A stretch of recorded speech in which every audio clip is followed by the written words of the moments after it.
नमस्कार दोस्तों, मैं कृष्ण वर्मा स्वागत करता हूं आपका एके ऑनलाइन यूट्यूब क्लासेज में। दोस्तों, पिछली वीडियो के अंतर्गत हमने पढ़ा था भारत के भूगोल में भारत के जो भौतिक प्रदेश हैं उनमें से जो सेकंड भौतिक प्रदेश है भारत का, उत्तर का विशाल मैदान, उसको प्रारंभ किया था और उसकी कुछ विशेषताएं करते हुए हमने उसे 3 भागों में बांटा था, जिसमें हमने सिंधु का मैदान, मध्य क्षेत्र में गंगा का मैदान और पूर्व क्षेत्र में ब्रह्मपुत्र के मैदान के रूप में उनकी अलग अलग जो विशेषताएं हैं उनको हम आज आपसे साझा करेंगे। तो आइए चर्चा प्रारंभ करते हैं। सबसे पहले जो उत्तर का विशाल मैदान है, इसके बारे में हमने भौतिक रूप से जाना था कि ये जो हिमालय है, इस हिमालय का दक्षिणी क्षेत्र है। हिमालय के दक्षिणी क्षेत्र को ये जो महत्वपूर्ण मध्य क्षेत्र है ये कहलाता है उत्तर का विशाल मैदान। ये क्षेत्र कहलाता है उत्तर का विशाल मैदान। इस क्षेत्र को हमने बांटा था कि इसका जो पश्चिमी भाग है ये सिंधु और उसकी सहायक नदियों द्वारा निर्मित है, यह सिंधु का मैदान कहलाता है। जो मध्य क्षेत्र है वह गंगा और उसकी सहायक नदियों का क्षेत्र है, यह गंगा का मैदान कहलाता है। और जो इसका पूर्वी क्षेत्र है जो असम अरुणाचल क्षेत्र में फैला हुआ है, ब्रह्मपुत्र वाला, यह कहलाता है दोस्तों ब्रह्मपुत्र का मैदान। इनमें से हम दोस्तों चर्चा शुरू करेंगे सिंधु के मैदान में। उससे पहले उत्तर के इस विशाल मैदान की हम बात जो है वो कर रहे थे। हमने बात की थी हिमालय के समानांतर उसके दक्षिण में पश्चिम से पूर्व ये जो मैदान है फैला हुआ है। प्राचीन काल में यह हिमालय और प्रायद्वीपीय पठार के मध्य एक गर्त था, गड्ढा था। उसे कालांतर में जो हिमालय की नदियों द्वारा भर दिया गया, जिसमें लगभग 2000 फीट तक जो है मिट्टी का जमाव है। यह क्षेत्र नवीन जलोढ़ मृदा जो है उससे निर्मित है और जो जलोढ़ मृदा है वो आपको पता है दोस्तों सर्वाधिक उपजाऊ मृदा होती है। इसलिए हम कह सकते हैं ये भारत का सर्वाधिक उपजाऊ भौतिक प्रदेश है। जो क्षेत्र उपजाऊ होगा दोस्तों वहां जनसंख्या भी क्या है, अधिक संख्या में निवास करेगी। तो सर्वाधिक जनसंख्या वाला भौतिक प्रदेश भी कौन सा है, तो उत्तर का विशाल मैदान। जहां जनसंख्या ज्यादा होगी दोस्तों, जनसंख्या के साथ साथ वहां पर जन घनत्व जो है वो भी क्या होगा, अधिक होगा। जनसंख्या के साथ साथ जन घनत्व भी क्या होता है, अधिक। इसलिए सर्वाधिक जन घनत्व वाला भी क्या है, भौतिक प्रदेश है। यहां सर्वाधिक जो महत्व है वो है कृषि का, क्योंकि कृषि की दृष्टि से ये सर्वाधिक उपजाऊ मैदान है। इसीलिए जब हिमालय की नदियों के बारे में हम पढ़ेंगे तो उसमें एक प्रश्न आता है कि कौन सी जो नदियां हैं वो अधिक मिट्टी का कटाव करती हैं, अधिक मोड़दार होती हैं। तो उत्तर की जो नदियां हैं उनके अंतर्गत, क्योंकि उत्तर की नदियां जो है वो अपने पानी के साथ में मैदानी क्षेत्र से मिट्टी का कटाव करते हुए अपना मार्ग बना लेती हैं। तो वी शेप की नदियां भी हिमालय क्षेत्र में पाई जाती हैं। तो आइए चर्चा को प्रारंभ करते हैं। हम सबसे पहले हम पढ़ेंगे सिंधु के मैदान के बारे में और उसके पश्चात गंगा और फिर ब्रह्मपुत्र के मैदान पर चर्चा करेंगे। तो दोस्तों चर्चा प्रारंभ करते हैं सिंधु के मैदान से। तो सबसे पहले हम बात करें सिंधु के मैदान की। तो सिंधु के मैदान के अंतर्गत दोस्तों हमने बात की थी कि सिंधु और उसकी सहायक नदियों का जो क्षेत्र है वह कहलाता है सिंधु का मैदान। सिंधु और उसकी सहायक नदियों का क्षेत्र कहलाता है सिंधु का मैदान। सिंधु का जो मैदान है उसके अंतर्गत कौन कौन सी महत्वपूर्ण इसकी सहायक नदियां हैं, तो दोस्तों इसके अंतर्गत आती है सहायक नदियों में चिनाब, झेलम, रावी, व्यास और सतलज। कई बार इन नदियों के जो प्राचीन नाम हैं उनको लेकर हमसे प्रश्न जो है वो पूछा जाता है, तो मैं साथ ही इस चर्चा के आपको वो भी बता देता हूं। तो दोस्तों सिंधु का तो प्राचीन नाम मिलता है इंडस नदी। चिनाब का प्राचीन नाम है दोस्तों अश्कनी। चिनाब का प्राचीन नाम मिलता है अश्कनी नदी। झेलम का प्राचीन नाम मिलता है दोस्तों वितिस्ता, वितिस्ता नदी। रावी का प्राचीन नाम मिलता है दोस्तों पुरुषणी। हमने एक वैदिक जो है दासराग्य युद्ध के बारे में जब आप पढ़ेंगे तो उस दासराग्य युद्ध में राजा सुदास और 10 राजाओं के संघ के मध्य रावी या पुरुषणी नदी के किनारे युद्ध लड़ा गया था। व्यास जो है इसका प्राचीन नाम मिलता है दोस्तों विपासा। और जो दोस्तों सतलज है इसका प्राचीन नाम मिलता है दोस्तों सूताद्री।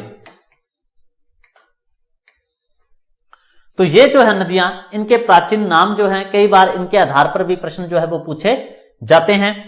तो ये जो सिंधु का मैदान है वो प्रमुख रूप से किन नदियों का मैदान है, तो उसमें चिनाब, झेलम, रावी, व्यास और सतलज का जो मैदान है वो भी शामिल किया जाता है। तो देखिए हम इनके जो मैदान है उसे किस किस नाम से जाना जाता है, इससे चर्चा अपनी प्रारंभ करते हैं। सबसे पहले दोस्तों हम बात करें सिंधु नदी उद्गम मानसरोवर से भारत में लद्दाख क्षेत्र से बहते हुए और ये पाकिस्तान होते हुए ये जाती है अरब सागर में। ये पाकिस्तान की सीमा है, अरब सागर में चली गई। अब दोस्तों मैंने कल आपसे प्रश्न पूछा था कि सिंधु जो नदी है वो किन दो श्रेणियों के मध्य से होकर बहती है। कमेंट बॉक्स में अब तक किसी भी भाई ने उसका उत्तर नहीं दिया, तो उसका उत्तर जो है वो है लद्दाख व जास्कर श्रेणी। लद्दाख और जास्कर श्रेणी के मध्य से बहने वाली नदी है वो है सिंधु नदी। जबकि हमने काराकोरम और लद्दाख के मध्य जो पढ़ा था वो हमने मुख्य रूप से नुब्रा घाटी, जो नुब्रा नदी है उसका उद्गम स्थल को पढ़ा था। अब हम इन नदियों द्वारा बनाए गए जो मैदान हैं उन्हें किस नाम से जानते हैं, तो किन्हीं दो नदियों के मध्य जो दोस्तों उच्च भूमि का क्षेत्र है या दो नदियों के मध्य की भूमि का क्षेत्र है उसे मुख्य रूप से दोआब क्षेत्र के नाम से जानते हैं। जैसे पंजाब जो है दोस्तों वो 5 नदियों के बहने का क्षेत्र होने के कारण क्या कहलाया, पंजाब कहलाया। तो पंजाब में जो बहने वाली नदियां हैं उनमें सिंधु को छोड़कर जो बाकी नदियां हैं ये पंजाब की नदियां हैं। 5 महत्वपूर्ण नदियां हैं, पंजाब में सिंधु नदी शामिल नहीं है। कौन कौन से ये नदियां मैदान जो है उनका निर्माण करती है उसकी हम बात करते हैं। तो जो सिंधु नदी का उत्तरी क्षेत्र है यह कहलाता है दोस्तों सिंधु दोआब। सिंधु नदी का उत्तरी क्षेत्र जिसका अधिकांश भाग कहां पर है, पाकिस्तान में है। अधिकांश भाग कहां पर है, पाकिस्तान में है। यह कहलाता है सिंधु दोआब क्षेत्र। तो सिंधु दोआब क्षेत्र के अंतर्गत मुख्य रूप से अधिकतर इसका क्षेत्र पाकिस्तान में है, इसीलिए हम इस पर अधिक चर्चा नहीं करेंगे। इसके बाद में अगर हम बात करें तो जो सिंधु के बाद में नदी है वो है दोस्तों झेलम। मैं यहां बना देता हूं, यह है दोस्तों झेलम नदी। झेलम सिंधु के बाद में दूसरी नदी है झेलम। झेलम के बाद में दोस्तों जो नदी आती है, मैं इस तरह क्रम से बनाऊंगा, आप ध्यान रख लेना। झेलम के बाद जो महत्वपूर्ण नदी है वो है दोस्तों चिनाब। ये दोस्तों मैंने बना दिया चिनाब नदी को। चिनाब के बाद में जो नदी आती है महत्वपूर्ण वो आती है दोस्तों रावी। ये है दोस्तों रावी नदी। रावी के बाद दोस्तों नदी आती है क्रम के अनुसार उत्तर से दक्षिण क्रम लिख रहा हूं मैं, व्यास नदी। व्यास के बाद में जो नदी आती है वो है दोस्तों सतलज। जो दोस्तों ये जो नदियां हैं इन नदियों का जो मध्य क्षेत्र है वो क्षेत्र कहलाता है, अलग अलग प्रकार के जो नाम हैं उसको दिए गए हैं। जैसे हम बात करें झेलम की, तो जो झेलम है इस मैदान को नाम दिया गया है दोस्तों जो झेलम और चिनाब के मध्य है, यह क्षेत्र कहलाता है छाज। यह क्षेत्र कहलाता है छाज। झेलम और चिनाब के मध्य का जो क्षेत्र है ये दोआब क्षेत्र कहलाता है, छाज दोआब क्षेत्र कहलाता है। जो चिनाब और रावी के मध्य का जो क्षेत्र है दोस्तों, चिनाब और रावी के मध्य का जो क्षेत्र है ये कहलाता है दोस्तों रेचना। चिनाब और रावी के मध्य का जो क्षेत्र है ये कहलाता है रेचना। व्यास और रावी नदी के मध्य का जो क्षेत्र है ये कहलाता है दोस्तों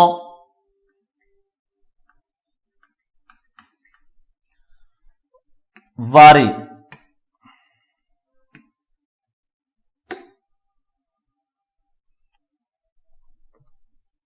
ये कहलाता है दोस्तों वारी। वारी। रावी और व्यास नदियों के मध्य का जो क्षेत्र है दोआब वो कहलाता है वारी का मैदान, जबकि व्यास और सतलज के मध्य का जो क्षेत्र है वो कहलाता है दोस्तों बिस्त दोआब। बिस्त दोआब। इसके अलावा एक और हम बात करें, जो राजस्थान की सबसे उत्तरी नदी है घग्गर, घग्गर और सतलज के मध्य का जो मैदान है वो कहलाता है दोस्तों मालवा का मैदान। मालवा का मैदान। मैंने इसको बनाया इस दृष्टि से जरूर है दोस्तों, पर यहां बात जो है वो पंजाब, हरियाणा, जम्मू कश्मीर क्षेत्र की हो रही है। यहां अगर हम नदियों को क्रम से सेट करें तो इनमें कौन कौन से मैदान जो है वो पाए जाते हैं, उन पर हम चर्चा यहां कर रहे हैं। अगर हम बात करें सिंधु नदी वाला जो क्षेत्र है वो कहलाता है सिंधु दोआब क्षेत्र। इस दोआब का अधिकांश हिस्सा पाकिस्तान में है, इसीलिए हमने इस पर कोई लंबी चौड़ी चर्चा नहीं की। इसके बाद में अगर हम इस मैदान की बात करें तो झेलम और चिनाब के मध्य का जो क्षेत्र है ये कहलाता है दोस्तों छाज। झेलम और चिनाब के मध्य का जो मैदान है ये कहलाता है छाज का मैदान। इसके अलावा जो चिनाब और रावी के मध्य का जो मैदान है यह कहलाता है दोस्तों रेचना का मैदान। रावी और व्यास के मध्य का जो क्षेत्र है वो कहलाता है वारी दोआब। व्यास और सतलज के मध्य का जो क्षेत्र है वो कहलाता है बिस्त दोआब। सतलज और घग्गर के मध्य का जो क्षेत्र है वो कहलाता है मालवा दोआब। अगर हम इससे थोड़ा पूर्व की ओर बढ़े तो पूर्व में आता है गंगा का मैदान, और गंगा की जो सहायक नदी है, आप इसको थोड़ा इस तरह समझें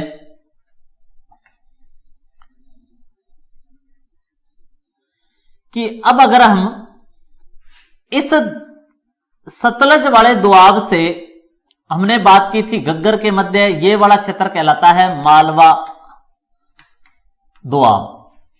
अगर हम पूर्व की ओर इधर बढ़े तो इधर घग्गर, और घग्गर से पूर्व में इधर आती है गंगा की सहायक यमुना।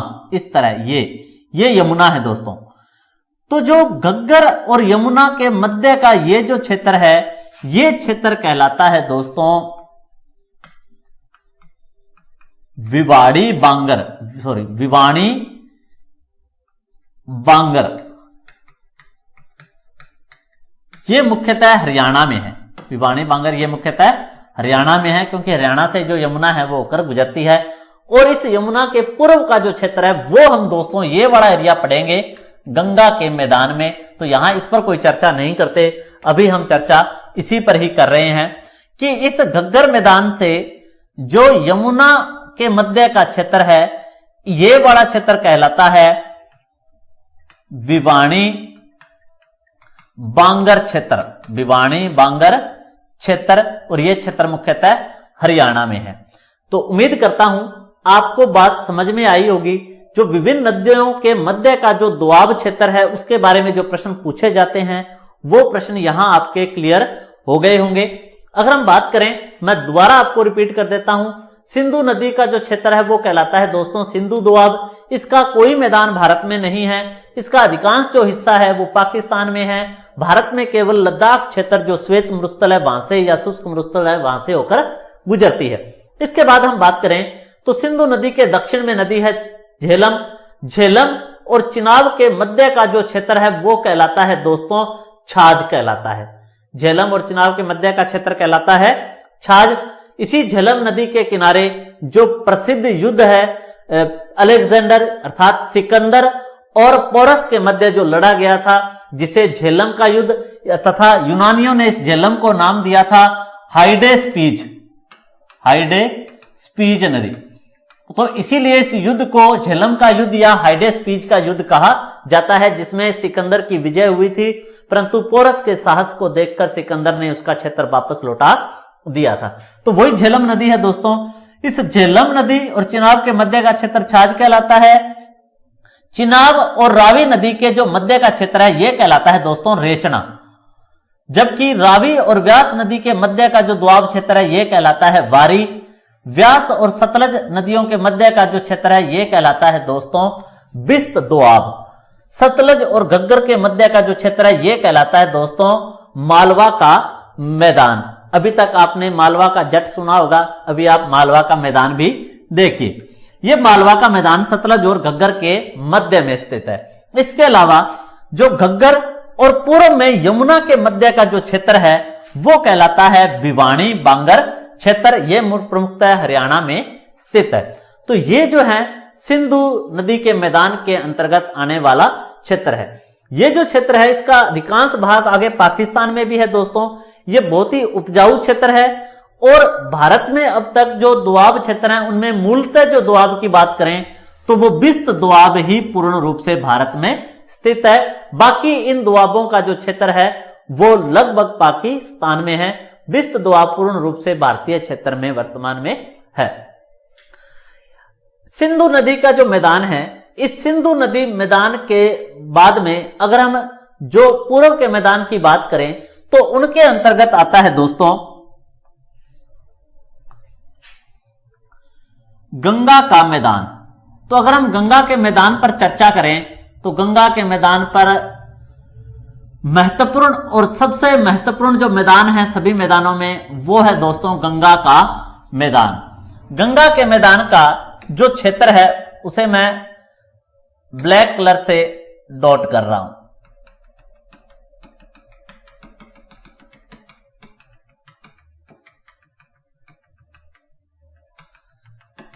ये जो क्षेत्र है दोस्तों, ये क्षेत्र प्रमुख रूप से कहलाता है गंगा का मैदान। गंगा का मैदान, गंगा का मैदान। दोस्तों जो हम अब मैदान कर रहे हैं उत्तर का विशाल मैदान, जिसके हमने 3 पार्ट किए हैं, सिंधु, गंगा और ब्रह्मपुत्र, उन मैदानों में सर्वाधिक बड़ा मैदान कौन सा है? वो है गंगा का मैदान। सबसे महत्वपूर्ण मैदान कौन सा है? गंगा का मैदान। सर्वाधिक जनसंख्या वाला मैदान, सर्वाधिक जनघनत्व वाला मैदान कौन सा है? तो गंगा का मैदान। सर्वाधिक उपजाऊ जलोढ़ आदि मृदाएं। यहां दोस्तों हम बात करें महत्वपूर्ण क्षेत्र की तो यहां यह जो क्षेत्र है वो गंगा नदी और उसकी सहायक नदियों द्वारा निर्मित है, जिनके अंतर्गत हम बात करें महानंदा है, यमुना है, घाघरा है,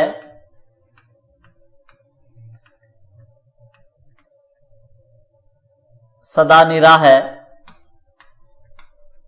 घाघरा को ही दोस्तों सरयू कहा जाता है और सदानीरा को ही दोस्तों गंडक कहा जाता है। कोसी है,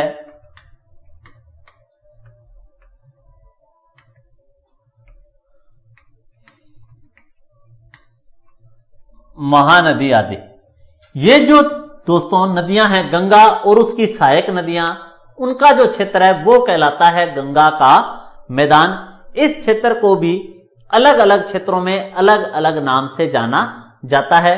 तो आइए हम देखते हैं कि इसे किस किस क्षेत्र में किस किस नाम से जाना जाता है।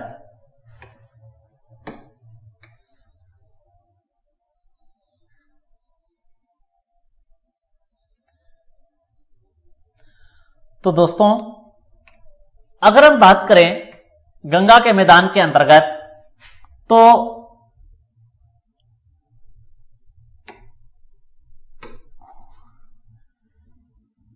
मुख्य रूप से इसके अंतर्गत शामिल जो क्षेत्र है वो है दोस्तों यूपी का, मुख्य रूप से बात करें हरियाणा का वह भाग जहां गंगा की सहायक जो नदी है यमुना वो बहती है, बिहार और पश्चिम बंगाल, ये प्रमुख राज्य जो है वो इसमें सम्मिलित किए जाते हैं। इन्हीं राज्यों में गंगा के प्रमुख मैदान जो है उसका प्रसार हुआ है। इसके अलावा हम बात करें जो यह मैदान है, इस मैदान का जो हिस्सा यूपी में फैला हुआ है वो कहलाता है दोस्तों रुहेल खंड का मैदान। रुहेल खंड का मैदान यूपी में कहलाता है। बिहार में इसे उत्तरी और दक्षिणी भाग की दृष्टि से बात करें तो उत्तरी भाग में इसे कहा जाता है मिथिला का मैदान, जबकि दक्षिण भाग में इसे कहा जाता है मगध का मैदान। इसके अलावा जहां महानदी और स्वर्ण रेखा नदी बहती है उनके मध्य का जो क्षेत्र है बंगाल में वो कहलाता है रार प्रदेश, रार का मैदान। तो गंगा नदी के मैदान को भी हमने कई भागों में बांट दिया। यूपी में इसे रुहेलखंड का मैदान कहते हैं, बिहार में इसे उत्तरी भाग में मिथिला का मैदान, दक्षिणी भाग में मगध का मैदान और पश्चिम बंगाल में महानदी और स्वर्ण रेखा जो झारखंड की नदी है उनके मध्य का जो क्षेत्र है वो कहलाता है रार का मैदान। अर्थात ये वाला क्षेत्र ये रार के मैदान के नाम से जाना जाता है। तो ये गंगा के अंतर्गत आते हैं। गंगा का जो मैदान है वो प्रमुख रूप से भारत का सर्वाधिक उपजाऊ भौतिक प्रदेश है। यहां जलोढ़ मृदा का प्रसार है जिसकी हमने बात पिछले वीडियो में की थी, जिसके बारे में प्रमुख रूप से मैं यहां आपको बता देता हूं कि हिमालय के जो दक्षिण में 4 प्रकार की आकृतियां पाई जाती हैं, जिनमें सबसे पहले आता है दोस्तों भांबर, तराई, खांदर और दोस्तों बांगर। ये 4 भौतिक आकृतियां हैं। अगर हम बात करें किसी पर्वतीय क्षेत्र की तो किसी पर्वतीय क्षेत्र में वर्षा आदि के दौरान कोई भी चट्टान है वो जब हम मिट्टी का निर्माण पढ़ेंगे तो उसके अंदर महत्वपूर्ण जो भाग होता है वो चट्टानें होती हैं दोस्तों। जब कभी वर्षा आदि के कारण जो चट्टानें हैं वो नम हो जाती हैं, जब धूप निकलती है तो धीरे धीरे उनमें दरार आनी शुरू हो जाती है और ऐसी प्रक्रिया अगर कई बार हो तो वो चट्टानें अंत पर टूट कर और नदियों के साथ बहते हुए उनके पेंदे में आकर इस तरह यहां पत्थरों के रूप में जमा हो जाती हैं। तो किसी पर्वत के पैरों की तरफ जिसे हम कहते हैं गिरिपद, तो किसी पर्वत के गिरिपद में वह कंकरीला या वह पत्थरों युक्त क्षेत्र जहां आकर नदी जो है वो दिखाई देना बंद हो जाए, दिखाई ना दे, वह क्षेत्र कहलाता है भांबर क्षेत्र।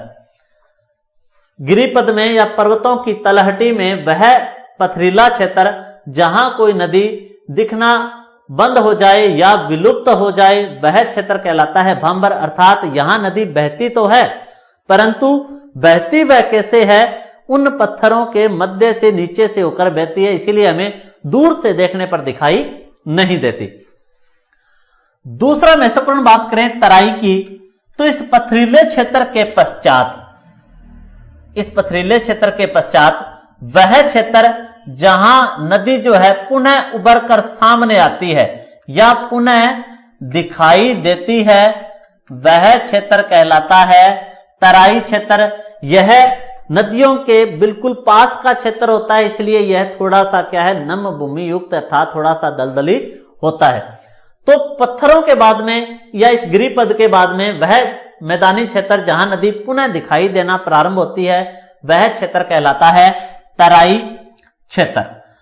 नेक्स्ट हम बात करें खांदर क्षेत्र की तो खांदर क्षेत्र होता है जो नवीन जलोढ़ मृदा है, नवीन जलोढ़ मृदा, उस नवीन जलोढ़ मृदा का जो क्षेत्र है वह कहलाता है खांदर क्षेत्र। अर्थात जैसे अगर हम राजस्थान में बात करें तो जैसे घग्गर नदी है, प्रतिवर्ष बाढ़ का पानी आता है तो अपने साथ नई मिट्टी जो है उसको बहाकर लेकर आते हैं। इस मैदान में उस नई मिट्टी का प्रसार हो जाता है। तो जो नदी के साथ बहाकर लाई गई प्रतिवर्ष नई मिट्टी है वो कहलाता है जलोढ़, नवीन जलोढ़ मृदा के मैदान, और उसे हम किस नाम से जानते हैं? खांदर के नाम से जानते हैं। ऐसे ही जब हम बिहार के बारे में पढ़ते हैं तो बिहार में प्रतिवर्ष कोसी नदी में बाढ़ आती है और उस बाढ़ के साथ में मिट्टी नदी जो अपने साथ लेकर आती है और वो उस मैदान में क्या करती है? उसे फैला देती है।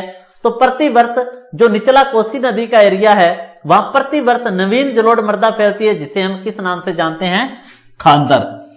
परंतु प्राचीन काल में दोस्तों यह जब खांदर वाली प्रक्रिया होती होगी, नदी अपने साथ मिट्टी लेकर आती होगी, तो धीरे धीरे उस क्षेत्र में मिट्टी जमने के कारण वह क्षेत्र अन्य क्षेत्र से थोड़ा ऊपर उठ जाता होगा, जहां थोड़े समय बाद में जो उस नदी का जल नहीं पहुंच पाता वह उच्च भूमि क्षेत्र या वह प्राचीन जलोढ़ मृदा का जो मैदान है, प्राचीन जलोढ़ मृदा का जो मैदान है वह क्या कहलाता है? बांगर कहलाता है। अर्थात प्राचीन जलोढ़ मृदा का जो मैदान वे क्या कहलाते हैं?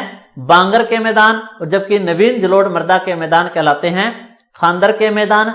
नवीन जलोढ़ मृदा प्रतिवर्ष बाढ़ आने वाली नदी क्षेत्र में पाई जाती है, जबकि बांगर जो जलोढ़ मृदा है वह उच्च भूमियों के अंतर्गत पाई जाती है। जैसे अभी हमने पढ़ा दोआब क्षेत्र, तो दोआब दो नदियों के मध्य का ऊपर उठा हुआ भाग होता है जहां बाद में उस नदी का जल नहीं पहुंच पाता, अर्थात दोआब क्षेत्र भी क्या है? बांगर प्रकार की मृदा पाई जाती है।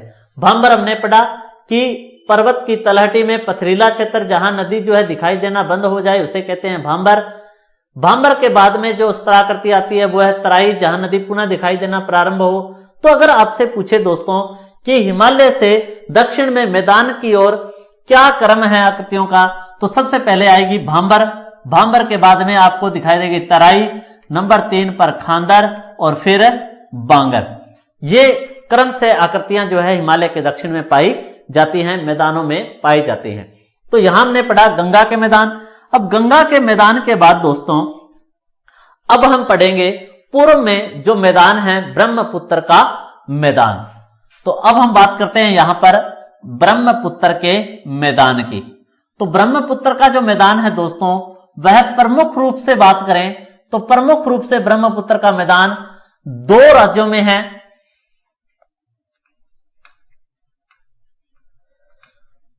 ब्रह्मपुत्र का मैदान, इस मैदान का जो दोस्तों ढाल है वह है, अगर हम इस क्रम से देखें तो जो ब्रह्मपुत्र नदी है वह आती है इस तरह नेपाल होते हुए चीन और भारत में प्रवेश करती है अरुणाचल प्रदेश के अंदर यांगपांग या दिहांग दर्रे से। यहां प्रवेश करते हुए अरुणाचल प्रदेश, असम होते हुए और यह बांग्लादेश में प्रवेश करती है। तो अगर हम क्रम से देखें दोस्तों तो इसका जो ढाल है वह है उत्तर पूर्व से लेकर किस ओर? दक्षिण पश्चिम की ओर, उत्तर पूर्व से दक्षिण पश्चिम की ओर है। जबकि हम गंगा के मैदान के ढाल की बात करें दोस्तों तो गंगा के मैदान का जो ढाल है वह है उत्तर पश्चिम से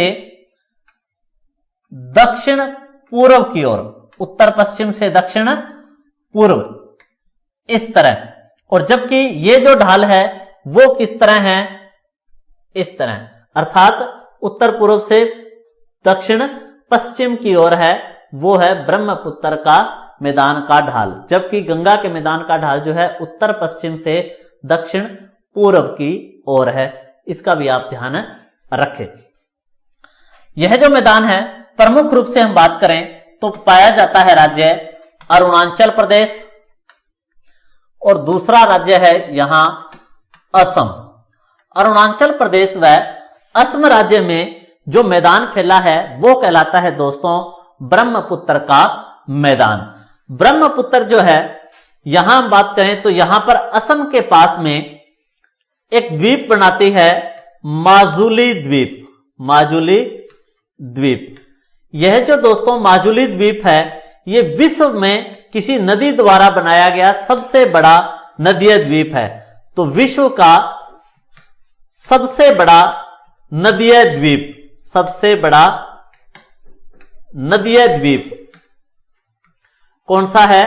माजुली द्वीप, जिसे वर्तमान में जो सरकार है उसने एक जिले की संज्ञा दे दी है। तो माजुली द्वीप विश्व का सबसे बड़ा नदीय द्वीप है। और यह कौन सी नदी बनाती है?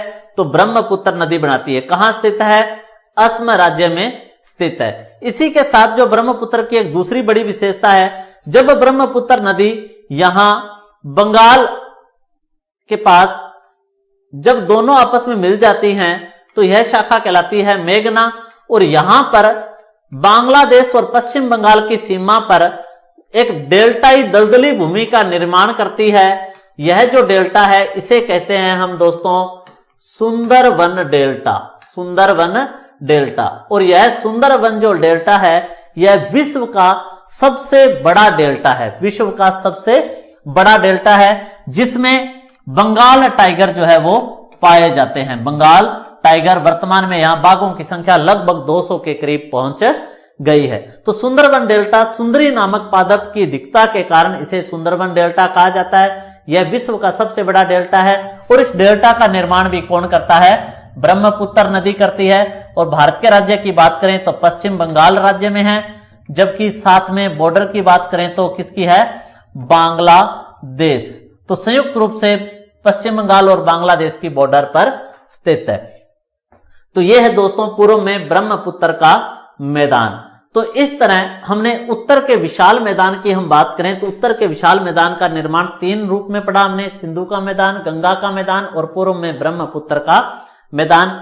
इनसे संबंधित और राज्य आदि से हमसे संबंधित प्रश्न जो है वो पूछे जा सकते हैं। तो दोस्तों नेक्स्ट जो वीडियो होगा उसके अंतर्गत हम पढ़ेंगे प्रायद्वीपीय पठार के बारे में। तब तक के लिए स्वस्थ रहिए, मस्त रहिए। धन्यवाद। जय हिंद, जय भारत।